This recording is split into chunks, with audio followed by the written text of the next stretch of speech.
என்னங்க, மழை வருவது போல இருக்கு. வெளிய போகும்போது மறக்காம குடைய எடுத்துக்கிட்டு போங்க. இல்லை பார்வதி, வானம் தெளிவாகத்தான் இருக்கு. மழை வராது. கொடையை யார் கொண்டு போய்கிட்டு?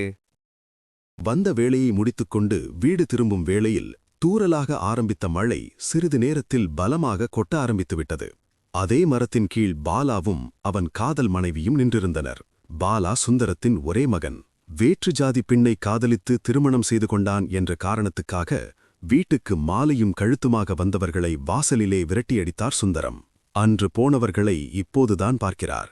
தனக்கு ஏற்பட்ட ஒரு தர்ம சங்கடமான நிலை தன்னை பார்த்தால் அவர்களுக்கும் ஏற்படுமென நினைத்தவர் கொட்டிக்கொண்டிருந்த மழையில் இறங்கி நடக்கப் போனார். அப்பா, நீங்க போகாதீங்க. மழையில நனைஞ்சா உங்க உடம்புக்கு ஆகாது.